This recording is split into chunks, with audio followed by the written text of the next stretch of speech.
What's going on? All right. Good evening. Welcome back to another episode of the Purpose and Powerful podcast. I'm your host, Erica Lester, along with my co-host. The real Jabril Wilson. And we are here to talk about better and stronger. He helped you when he left. So just straight out of the gate, heartbreak is not fun at all. Never was, never will be. But even in that pain and tragedy, you can rise like the phoenix from the ashes and be better and stronger than you ever were today.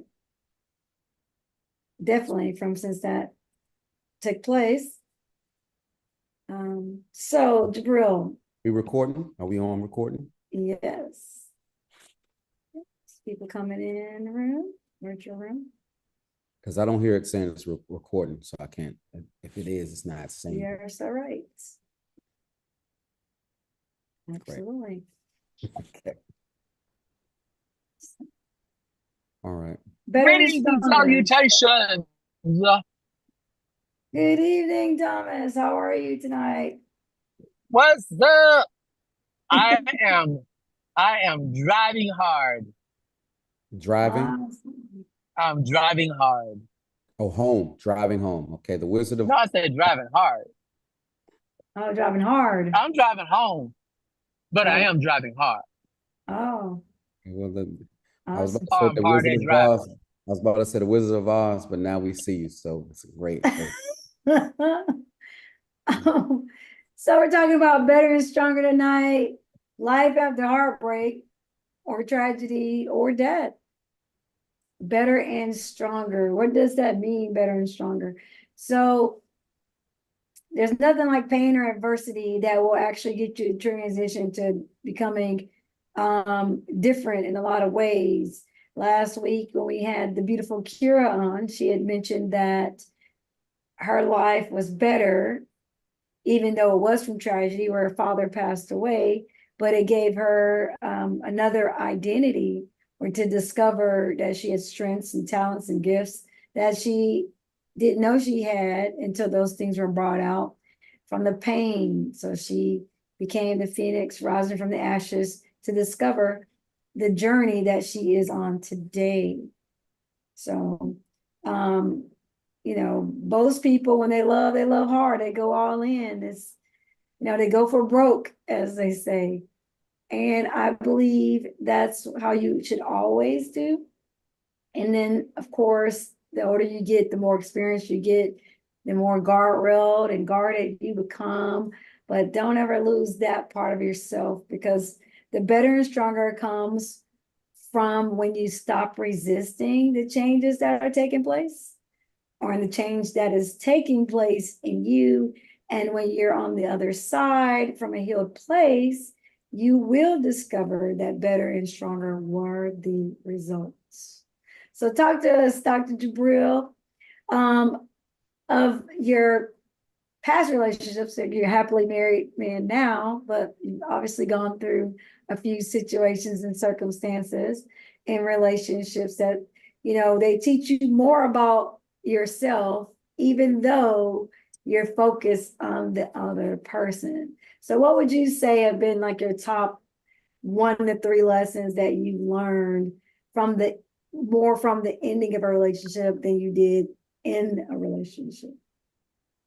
Oh, sure. Well, one thing I would say that holds is, I'd say the three C's. I like to break things down into threes. One thing is confidence. You got to have confidence within first. And if you don't have confidence in who you are, and you're going to be a leader in a relationship or any type of friendship or a team or a group, you have to have confidence that you're the right person and that you belong.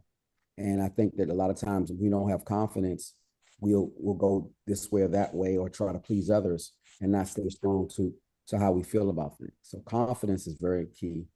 Another thing is key is communication. Communication. And when you have that communication, it leads to the third C, which is collaboration, working together, not competing with each other, but collaborate. And so if you don't have the confidence, sometimes you won't understand your position or feel threatened by the other persons, and you don't communicate each other's value or role and validate them and help them and cheer them on, then you won't be to collaborate, which ends into a lot of disaster. So those are the three things that I've learned, and really, when you think about those things, you need to have them within first. So meaning the relationship you have with yourself and God. So you'd have to have that confidence to believe in God or higher power, and believe that you're more than enough and that you're getting better by the day. The second is communication with our Father and that relationship, Him and yourself. This negative self-talk and all of that, get rid of that and give yourself I am statements, great statements. And the third thing, again, is collaboration. Partnering up with the best business partner you could possibly think of is God. And you do that, it shows you will attract people, not just in a marriage, but on a team, anyone that you're working with, by just having those three key things. But it all starts with yourself. Absolutely. Wonderful. What about you, Thomas? I mean, you've been happily married for like 30 years or so. More than Praise that, I the believe. Lord. Hallelujah.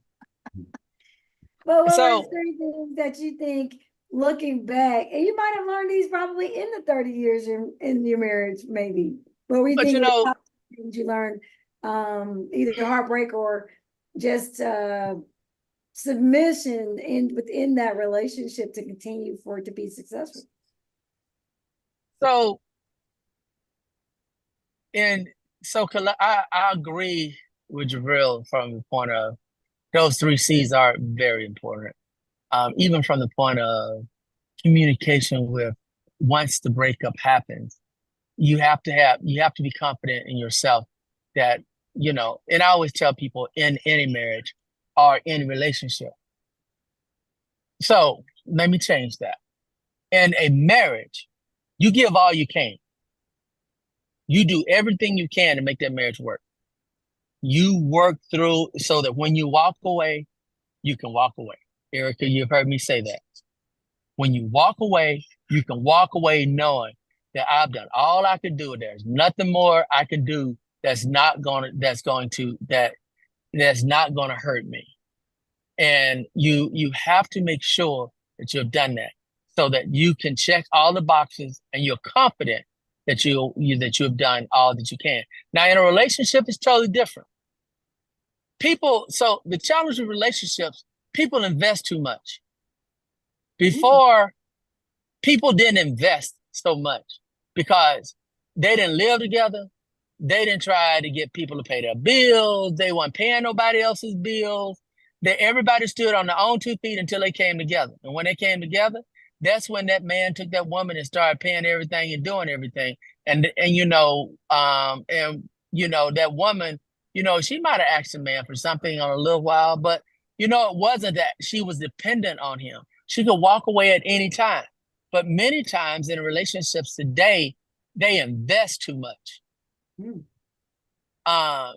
So that collaboration and communications and that confidence has to be a part, because the challenge becomes is that even though you put your big investment out there, you're also putting that target out there because you're showing them where your weaknesses are. You're showing them where everything is, and they can start tearing you down. They can start breaking you down because you've exposed yourself. You became exposed. Whereas, so as we're looking at when we're coming out of that breakup, now you have to recover stuff that didn't need to be recovered. And reclaim stuff like we talked about last week. You got to reclaim stuff that shouldn't have to be reclaimed. You have to reclaim your independence. You have to reclaim your self-worth, because you're giving them, or giving that person, male or female, you're giving them the opportunity to de-dress you, to decloak you, to understand where your bones are, and be able to pull the bones out of your closet that you got a key to. You done gave them the keys to everything: keys to your car, keys to your finances, keys to your heart, and you ain't even got a marriage sign yet. So when it's broke up, guess what? You got to reclaim all that crap. I mean, not crap, but you know what I'm saying. You have to reclaim all of that stuff and make it yours again, because they got it and made toys out of it. That's why, people used to say, I'm living the dream. I'm like, make sure it's your dream, Mm, because if it ain't your dream, it might be your nightmare and somebody else's good time. And so we invest too much. So when we're looking at breakup, we have to reclaim all of that. That's part of that knowing yourself that Jabril talked about. Reclaiming who you are, reclaiming everything that was you and is you. And if there's trash out there from the other party or trash out there, you got to know what's real and what's not. Then that's that communication. You have to communicate. You have to seek God. And I'm going to wrap this around as Jabril did, but I'm going to wrap it in. You have to seek God for what you communicate to your new partner. Because some things you don't need to communicate until later on. Some other things you can say, hey, I've come out of our relationship. I am working through issues, but you don't have to tell them what those issues are. You say, I will let those issues, as we grow this relationship, I will let you know what those issues are if there needs to be. But that communication of when they work on those zones, because for me, one of the biggest things that I think is wrong is when you have had trauma from previous relationships, and then the person does something in your current relationship that brings back a memory, a flashback, and you shut down on them. That's not fair to that person, because you're remembering your past, but now this person who has no clue of what's going on has now walked into a ticking time bomb where you're going off on him, or she's going off on, you're going off on her about something that she has done lovingly, but you're taking it totally in the other direction when that's not what they meant it to be. So you got those kind of things that you have to communicate about. And, and that is that collaboration. And that's always, you have to grow. Two becomes one. And that two becomes one.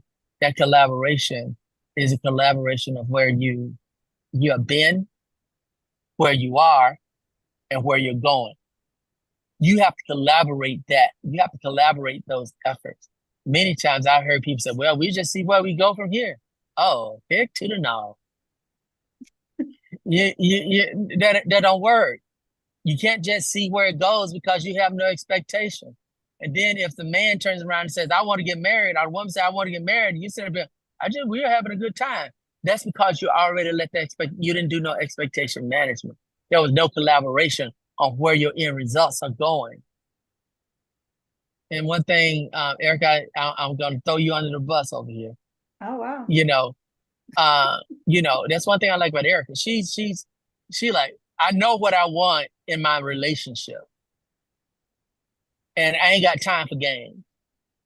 And she from my knowledge, she let them know up front where she's going, and she sticks to those guns. And that's the beautiful, because now the challenge to that is sometimes people don't look that far, but then that's when you have to look at how much of your time you want to invest in getting that person to that place, or growing that person to that place, or pulling that person back and saying, let's walk together so I can get to where you are. That's the whole collaboration piece. That collaboration has to happen even in the marriage now. We still have to collaborate because sickness, health, where we are mentally, physically, socially, things going on in our lives, both people shaking and baking, making stuff happen. You still got to collaborate and say, okay, I'm, and sometimes you can't collaborate. You just got to be there. Mama want to have sex tonight and you don't want to have sex tonight.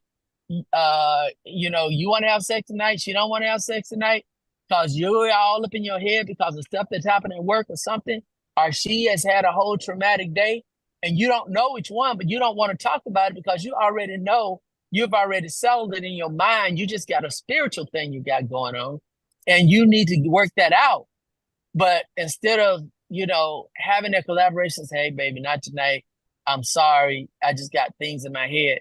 But then that collaboration part has to be that understanding where that partner trusts what you're saying and live on that and says, okay, yeah, baby, I got it. Let's just move on.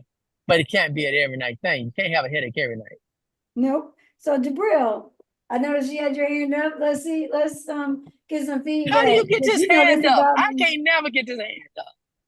How you put this hand up? It's so the hand is available underneath.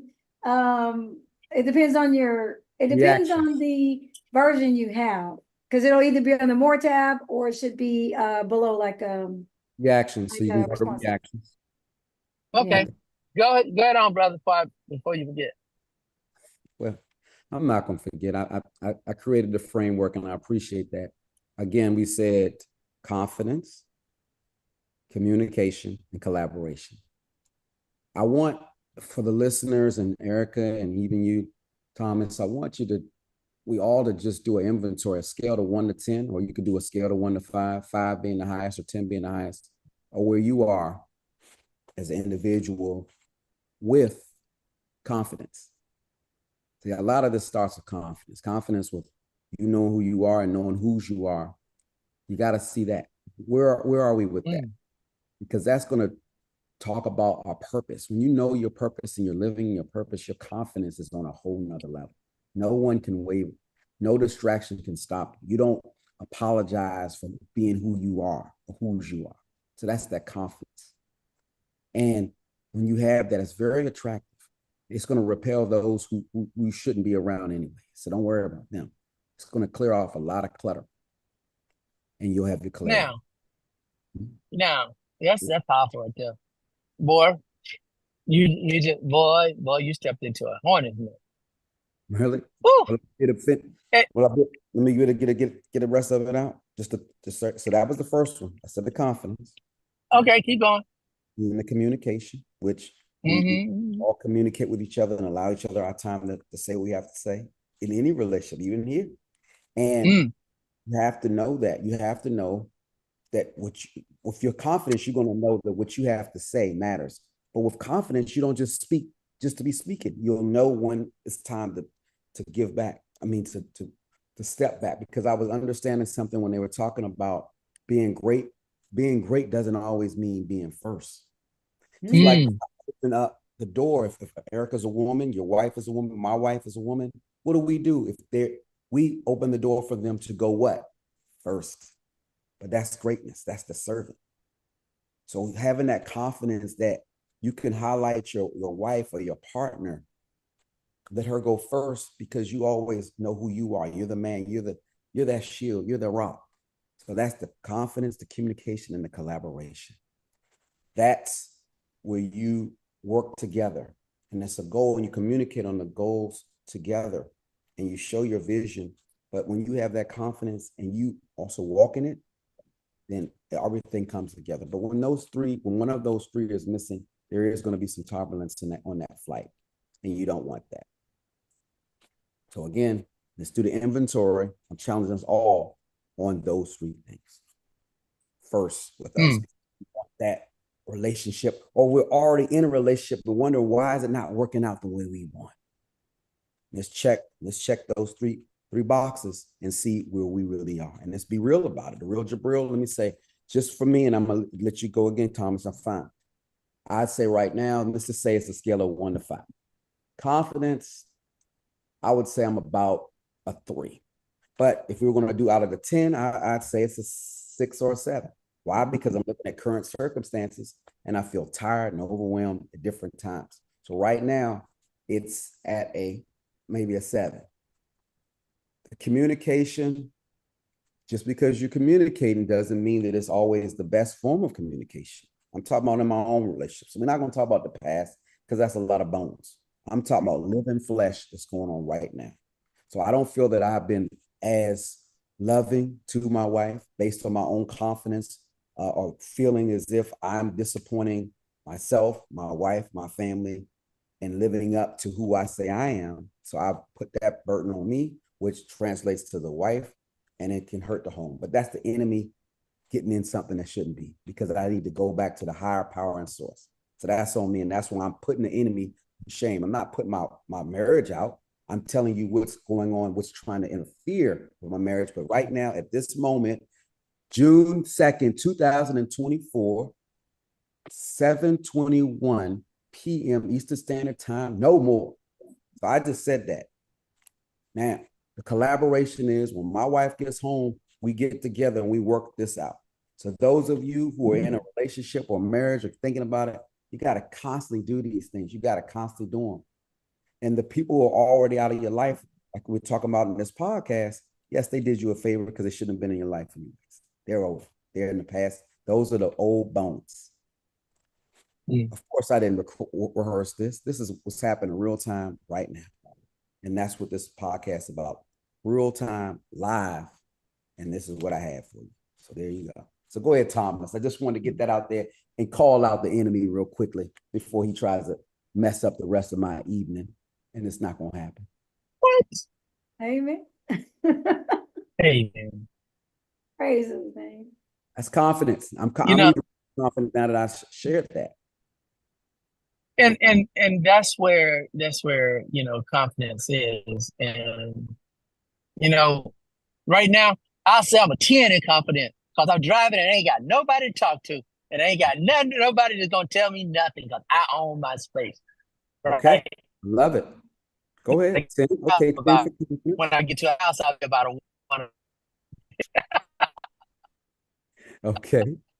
Just man, but confidence goes and it comes, and you're and I love what you said that, because right now it could be a 10, but something can happen, and then as soon as it happens, and conflict comes, then you have to understand where you are in your confidence, especially if it's something that's negative toward you or something that you have been considered accused of, and you're in a have to be because you're like, I didn't do that. However, you believe that I did it. So I can be bold and tell you that's a lie and there ain't no truth in it, da, da, da, da, da. But now I need to understand a couple more things before I do that. So now I need to ask, a whole bunch of questions. So, but confidence changes, and it should, because of the situation. So I would say I maintain around the same, about a 6 on 1 to 10. Communications, is I'll go 5 to 4 on that, because there are a whole lot of things that goes on inside of my life that challenges me to be, totally, hey, this happened, because then you have to look at the space that person's in also. Because my daughter's good about, look, I'm not in that space, so I don't even want to talk about it, which I think is wrong a lot of times. But the challenge that we have is that we have to be, even if we're not in that space with our partner, with the person that we're communicating with, we have to be able to get into a space where we can at least receive what is going on. We might not be able to comprehend or be able to respond, but be able to receive. That makes sense? Yes. Take it, receive it. And just like you said, I love it. You said, you ain't got to be the first to say something. So be able to receive, though. Just receive it. And then, go back and chew on it. Do like old cow with a cud. Eat the grass now and go back and chew it later. And then, digest it. And so that's why I say I'm about a 4 or 5. Then the collaboration, I'll again say that changes as a situation, because with collaboration, it takes 2 to tango, and you have to make sure that both partners are ready to go after what it is. We can do it alone, but then where's the partnership, and where do you leave your partner in that? And I'm guilty of. I'll be the first one to say I'll go squirrel. I'll go squirreling in a minute, and then I'll come back to, oh, babe, I'm sorry, I was chasing a squirrel. Oh, hey, honey.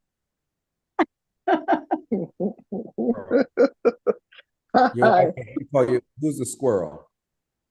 So what now? Who's the squirrel? That's your pet name? Anything.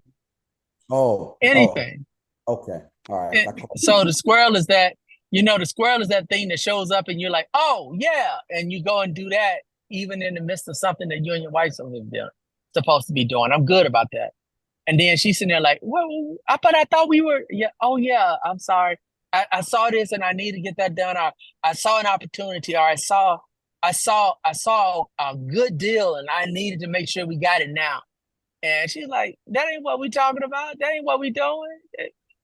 Let's get what we doing. And I'm like, okay. But so you got to put your blinders on sometimes in collaboration so that you can stay focused on where you're going and where you're at. Just like you said, don't worry about where you've been.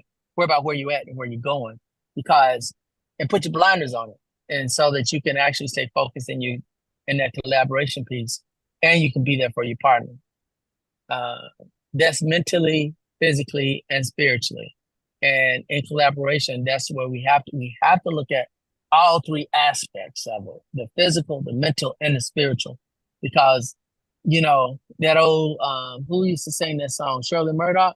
Your body's here with me, but your mind is on the other side of town. Yeah, I'm dating myself now. I was like, yeah, we're not we're not Yeah, oh yeah, right? But I it think might be. I think what we don't want to miss, right? So even though you're not in those relationships anymore, and you don't have to dwell so much on, I like what you said in terms of not bringing that baggage to the relationship, and not being afraid to at least address when things look like situations you've been in before that didn't work out so well, or not making prejudgments that they, oh, okay, you did this.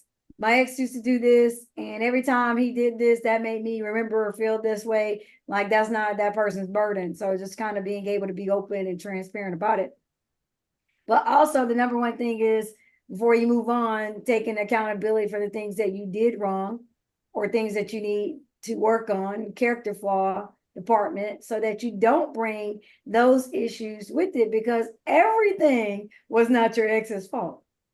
And everything that happened in that relationship wasn't only because of your ex, so that takes some accountability.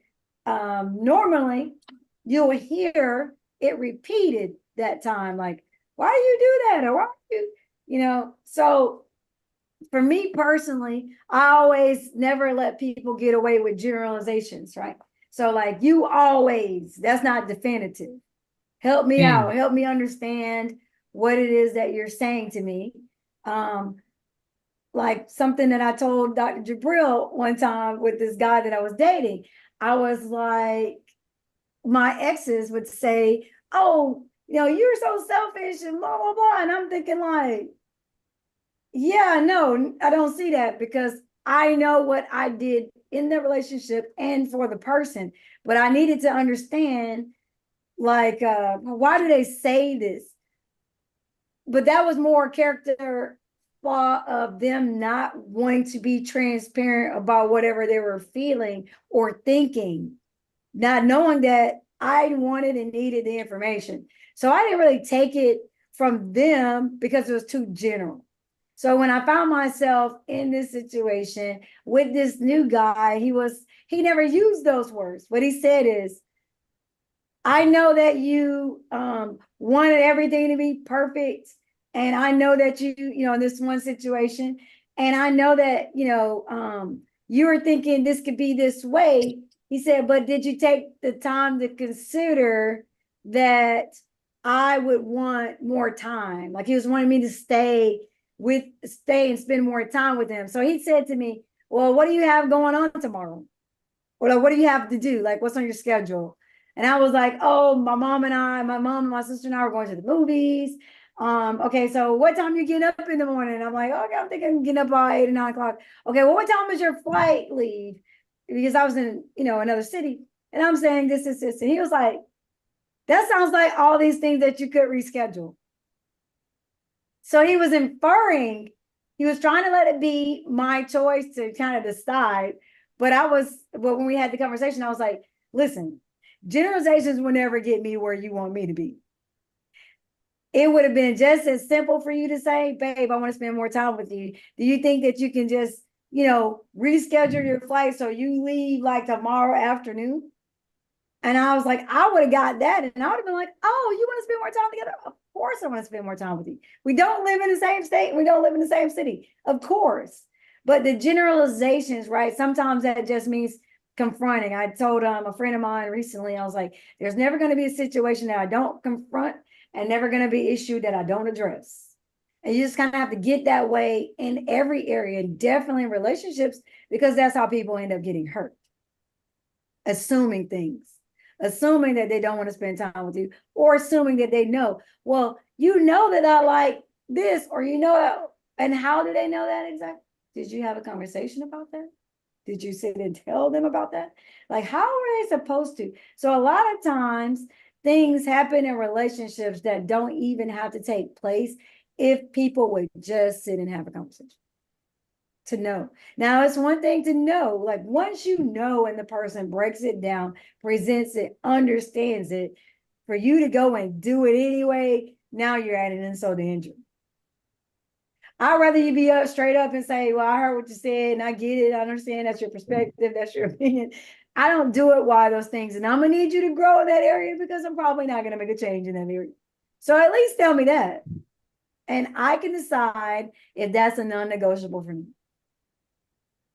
So just being honest, being forthright, being transparent, the communication, collaboration, saying, okay, I get that we're not going to sit here and talk about our exes and what were the failures of our relationship. But what I want to tell you right now in this beginning of this first 2-3 dates right now, where it looks like we might be going somewhere, these are my non-negotiables because we will not be wasting time. At least tell me that. Your mind is, like I think I told Colonel Harrington this recently. I was like trying to figure out what were the perfect questions that I could ask in a date that could hit all my boxes without even deciding to invest more time, invest any energy. Was, what have you been praying for to God about in a wife? It's going to give me a whole lot of answers without getting very deep. This is this man says, oh, I would have already known if he's never been married. So if he says, well, I wasn't even thinking about marriage, or like, I was thinking about maybe I get married in a few years, something, that timeline doesn't work, or the situation doesn't work, or the way he answers tells me everything that I need to know. Ladies, there's no persuasion necessary. If the man, this is the thing about men that I have learned and have come to know, they are very simple. How they tell it to you the first time is actually what they mean. They're not going to change their mind. You can't convince them, can't persuade them. 5 years, after 5 years, you're going to have kids. Whatever they said, that's what they meant. That's how they feel. That's what they're thinking. So, collaboration, that's what it's going to take. Andrew Harrington, what you think about it?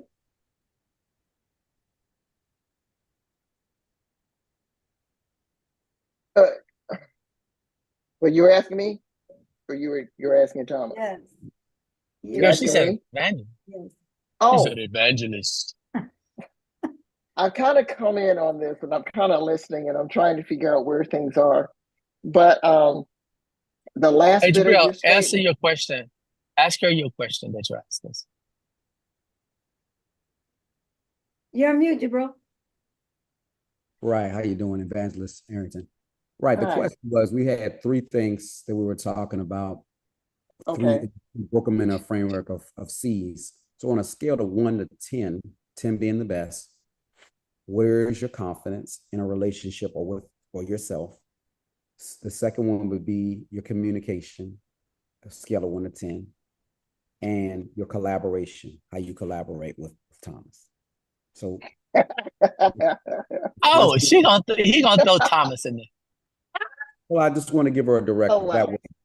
So the first C would be your confidence. What is your confidence in you from a scale of 1 to 10? My confidence in me, Yes. pertaining to a relationship. Yes.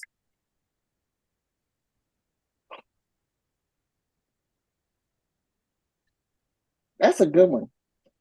That's a real good one. It's good to know this.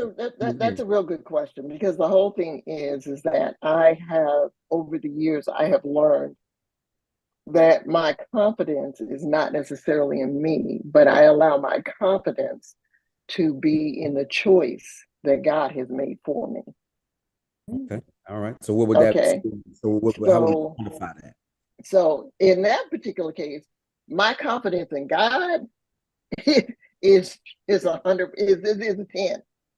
My confidence in him is a 10. Um, without going in through a lot of different things, he has shown me some things that, and I haven't even told my husband about this. But God revealed to me certain things prior to us even getting together that he was um, eventually he was my mate, and but those things weren't necessarily, I didn't know them at the time, but as our relationship went on and we did different things together and we lived various places, then those things were revealed to me that he was the one. So then in that particular sense, in as far as my confidence in that, like I said, I was like, okay, God, all right, I got you. I mean, at the point, it was strengthening my relationship with God that then put my relationship with my husband. Now, the one thing that I wanted to say real quick before I forget is that some of the things that Erica said when she was talking about what, granted, yes, a lot of times I have noticed that not just with him, but with other men, that a lot of times the first thing out of your mouth is truly what you mean. You might turn around and you might try to change it once you see another person's reaction to it, but normally the first thing out of your mouth is the same. But Erica, I'm gonna let you know that my husband, when he turned around and told me what his life plans were, what he planned to do for himself, I was nowhere in that. Even at the time that he said his time frame for when he wanted to get married and when he wanted to have kids, uh, that time frame was totally off. Yeah, Yeah, you about remember five, that 10 years. about 5-10 years. Yeah, he wanted to get married in like 5 years, and we got married in a year. He wanted to have kids maybe 5 years after that, so that's a 10-year time frame, and we had our first within our first year of marriage. So his time frame was totally off. But And I'm gonna throw this out there. I know it's your time, but I'm gonna just throw this out here. And I tell people this, and they be looking at me like I'm crazy. Is in within the first couple of months that we started dating, and we were talking about some things, and I was like, "There ain't no way in hell I'm gonna marry you." And she laughed at me, and she laughed at me because she was like, "Yeah, okay."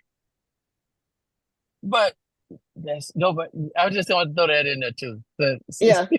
I mean that's why I have to totally I hear what you're saying, but at the same time, um, I think men have a plan as well as women. We have a plan, but it's not etched in stone. It's not concrete. It is flexible, depending on the situation that happened. Um, so, what were the other two C's? Sure. The other C is communication. Just real quickly, it's not just say one thing. You don't have to explain it because Oh, okay. we're about to conclude. Communication. Our communication is the pits. We're still working on that 30 years later. So Well, so so pits, so that's one a number numerically between 1 and 10. What would that be?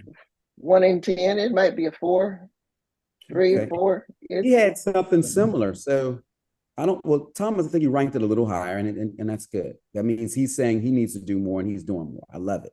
So great kudos to Thomas. But I'm gonna tell you one thing. You've been together for what, 30 years? Right?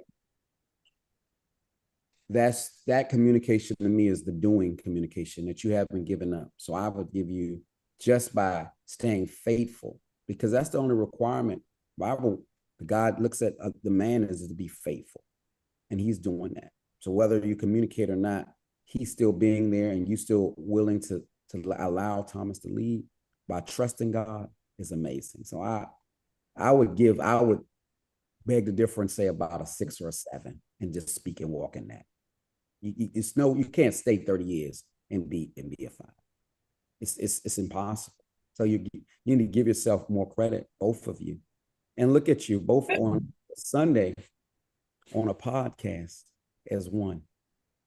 And I believe that's beautiful. I see that as beautiful. So Don't make me cry. Oh my God. 6 or 7. I'm the real Jabril, Dr. Jabril Wilson, and I'm saying it's a 6 or 7. Okay. I talked about my wife openly. She's not here right now. But of course, we're going on 5 years. So whatever motor or battery you're using, it's awesome. And a lot of people need to have a dosage of that. All right. And it goes back to just like you said, trusting God. And There you she go. says that most, when we get to that heated moment of conflict and we don't want to be there, she like, I'm giving you to God right now because I ain't dealing with this. He brought you here. All right. And I do the same. It's like, God, this is yours. She yours. This So the wife you gave. I go back and do Adam.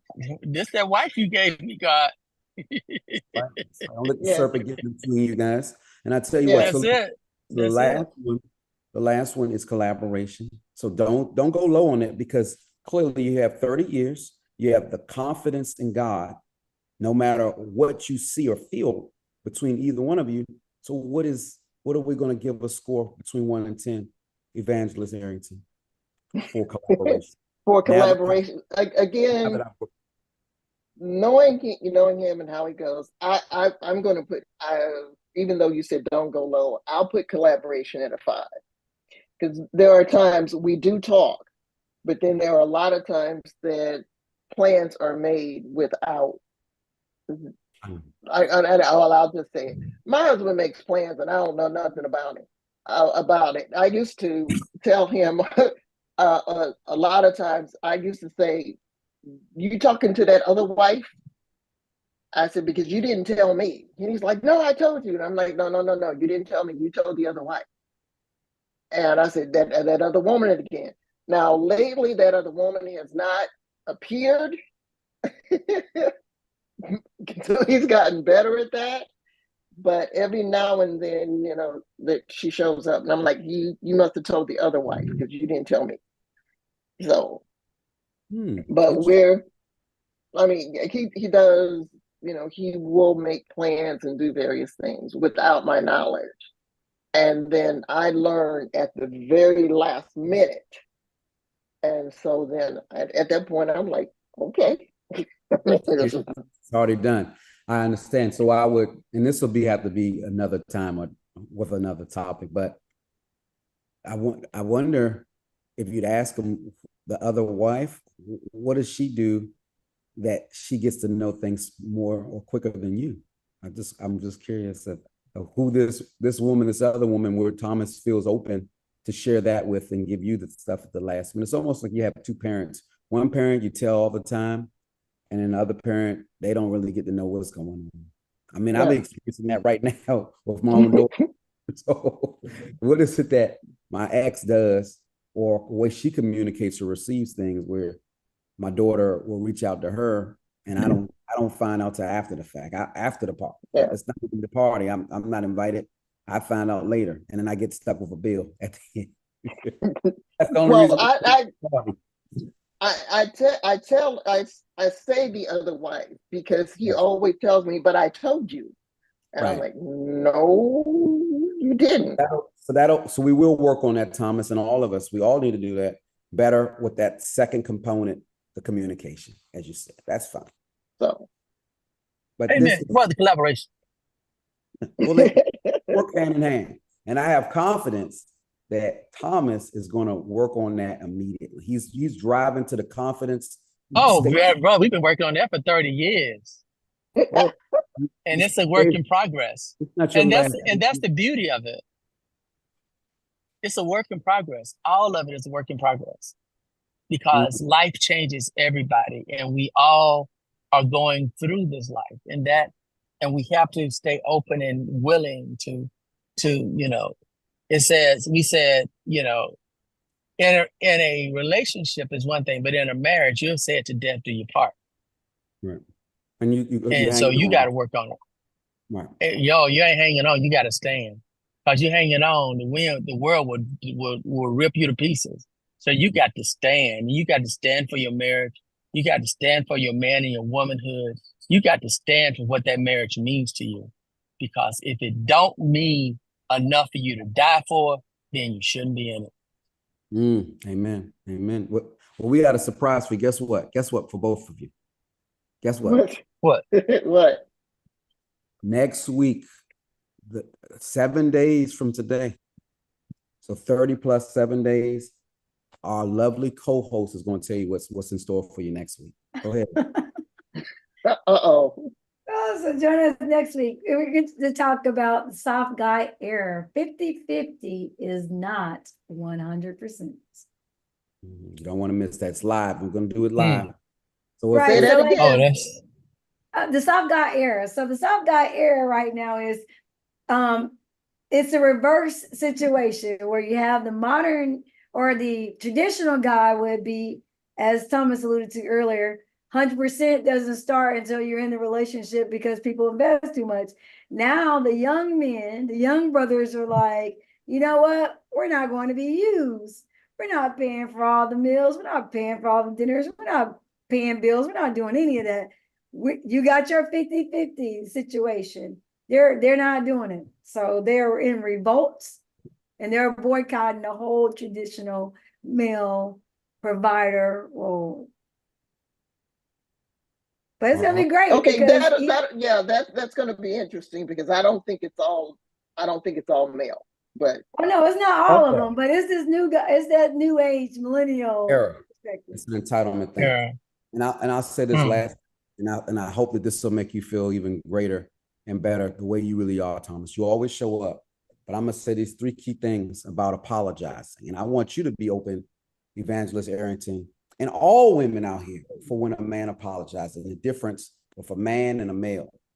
When you apologize when you're wrong, that means you're honest. When you apologize when you're not sure, that means you're wise.